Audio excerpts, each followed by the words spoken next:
Good evening, everybody, and welcome to another episode of Torrential Tom. I am your host, Torrential Tom.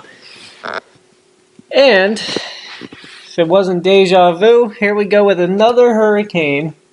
A week after Iota slammed Central America, we now have Hurricane Iota, which we mentioned in last week's video, rapidly strengthening since yesterday. Currently, as of 10 o'clock p.m. Eastern Time, winds of 105 miles per hour, pressure at 960 and dropping, moving it west at 10 miles per hour.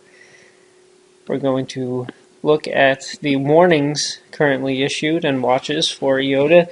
It's a bit of a larger storm than Iota was last week. Again, right now, not a major hurricane, it's a Category 2, but expected to strengthen probably by the next advisory into a major hurricane. Nicaragua, Honduras, and it looks like that's basically it for Central America under hurricane warnings. Again, same places that Iota hit last week as a Category 4 hurricane. Looks like possibly another Category 4 hurricane just a week after Iota is going to hit the same place. So very catastrophic.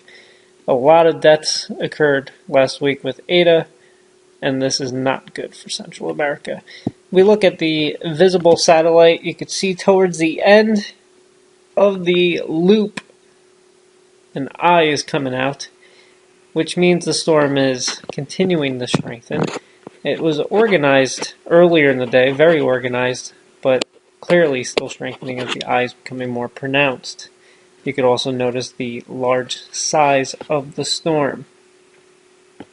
We go to the infrared loop now, and again you can see that eye becoming more pronounced. The dark colors more consistently around the center of the hurricane, meaning strengthening is occurring as we speak.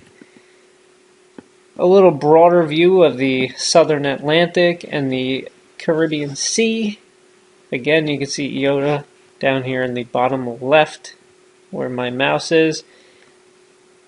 If you remember these satellites from last week when we were looking at Iota, the yellow and the browns mean dry air, the moist air, the blue, the greens, and the whites. And if you look around Iota, not a lot of dry air is present, which is very favorable for further strengthening, especially since there is a upper level high pressure a little bit north of Iota, probably around southern Cuba, which is allowing Iota to kind of have a ventilation system on the outside, so she's becoming more symmetric. We look at the current wind shear, and this is another factor, again favoring Iota strengthening. The yellows, the reds signify stronger wind shear, which, as we talked about last week, rips all the cloud tops off the thunderstorms.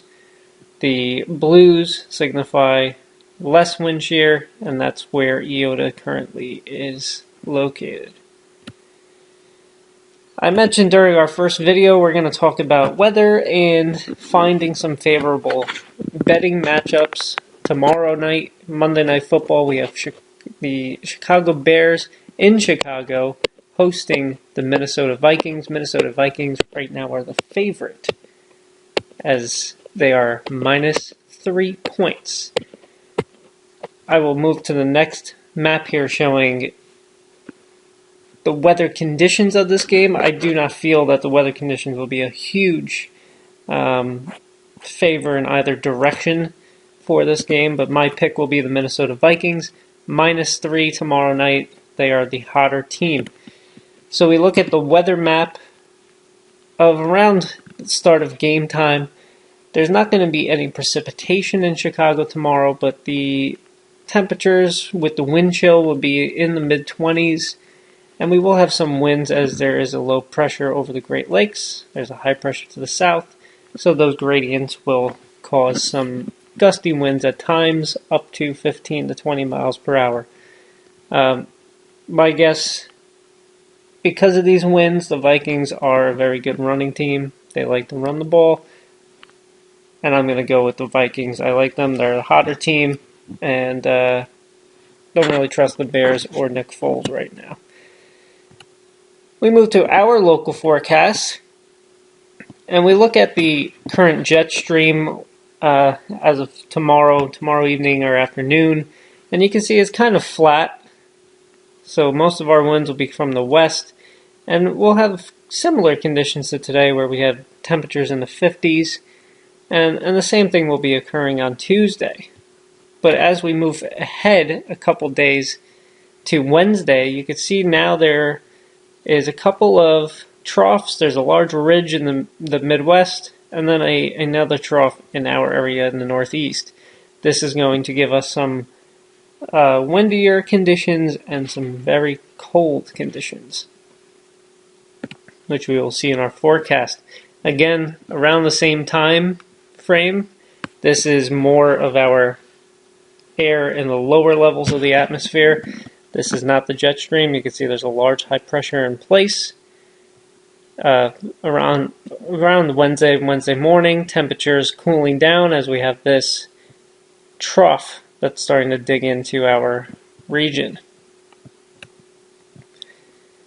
Currently, we have temperatures of 54 degrees. We just had a very strong line of thunderstorms roll through.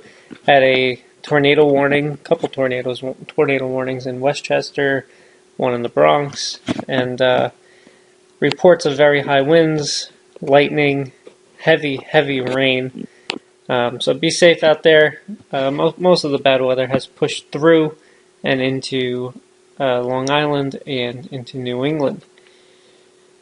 Tomorrow we have a high temperature of 50 degrees, a low of 32, mostly clear skies.